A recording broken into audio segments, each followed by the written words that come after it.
country, many of our peoples across the country are wondering whether they will indeed see again national NGC-CDF. And Madam Speaker, I want to just thank the Honorable Members Gishomo and Stephen Mule for co-sponsoring this to us. Madam Speaker, when you look at this country, one of the things I think we really neglected is to put in a clear policy on how schools and even primary schools, secondary schools, will have their funding that government is able to support. But we also want to thank government for standing firm in ensuring it is within CDF that this development can be able to trickle down within the constituencies. Today, as we speak, Madam Speaker, we have our students who are about to just do exams, and I am imagining we need classrooms for those of year 6. We need classrooms, Madam Speaker, for those who are joining Form 1. Some schools need dining halls at the moment because they are wondering what is going to happen. And we are looking at a serious, where this House has to come very firm and to even one day adjourn and debate to understand how our children of grade 6 and those who are joining Form 1 are going to join either in high schools, or are we going to enable them to retain them in the primary schools, where we still need these funds to come in and the funds to really be, to ensure by December and January, these funds have gone to the ground. We have children who have been under bursary. We are wondering, some of them are Form 4s, Madam Speaker. We are wondering whether they will be sitting for their exams because most of them have not cleared their school fees.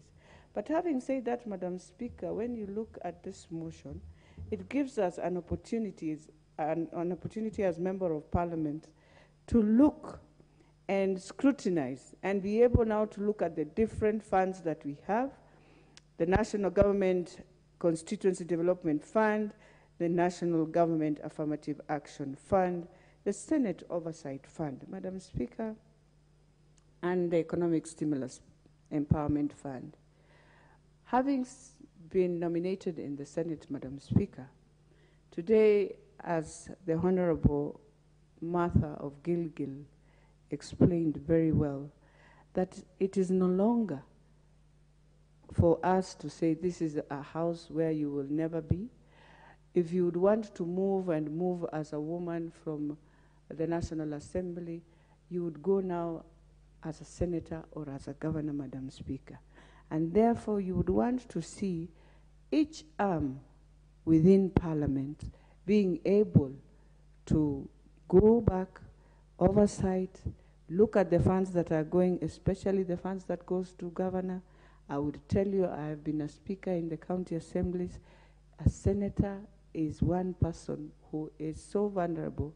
He will not even know what is happening in his or her county, because one of the things that he has never or been able to do is to participate fully, especially when they start their CIDP and when they come now to budgeting and be able now to implement the projects.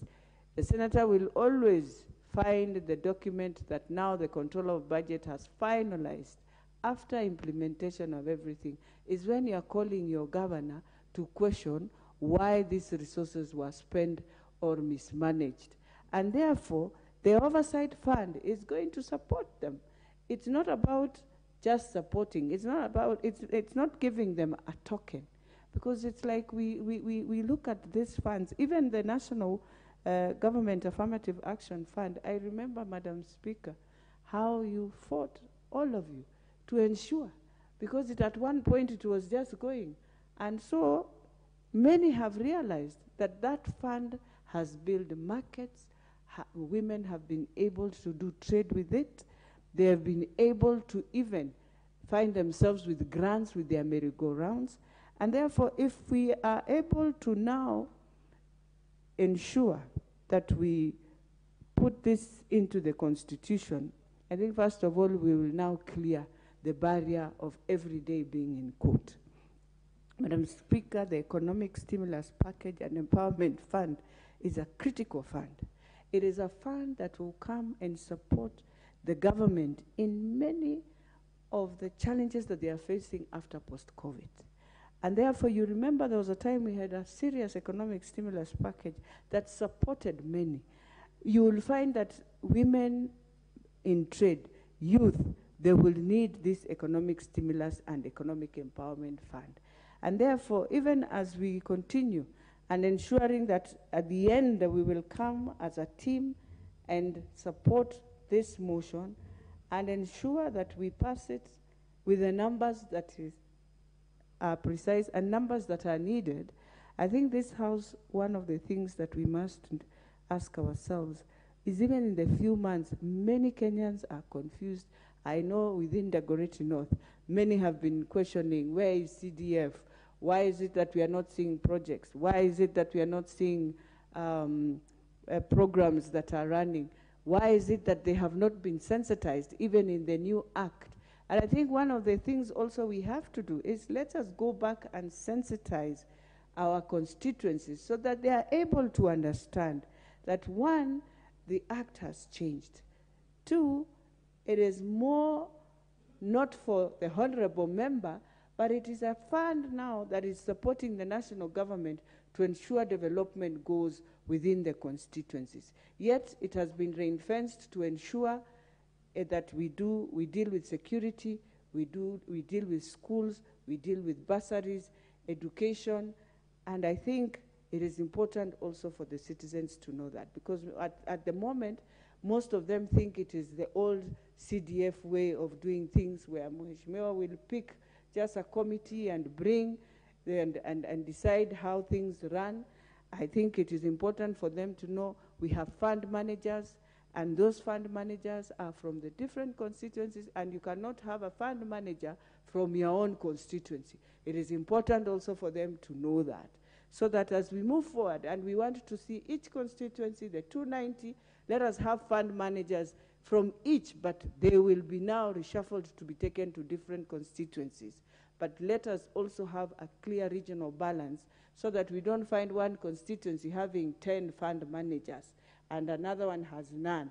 Let us try and balance. And I think being a member of that committee, we'll try and look at everything and ensure also members are able to find what they need. For me, the Senate, this is an oversight fund that I'm hoping now will change the way they look at things, will change the way they will be now able to go to the ground and do public participation within what they are doing, and to also go and enlighten Kenyans to understand also the role of the Senate properly.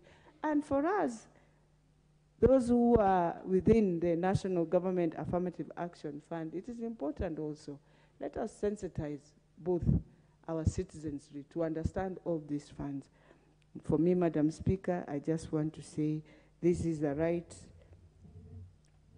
good way forward for us. And I think as this 13th Parliament, I have seen since we started, most of the things we are trying to be very bipartisan so that we work together, so that we don't polarize so many of these things. And I'm hoping the media will not also polarize this, so that again we lose focus. And with those few remarks, Madam Speaker, I beg to support. Thank you, Member for Dagoretti.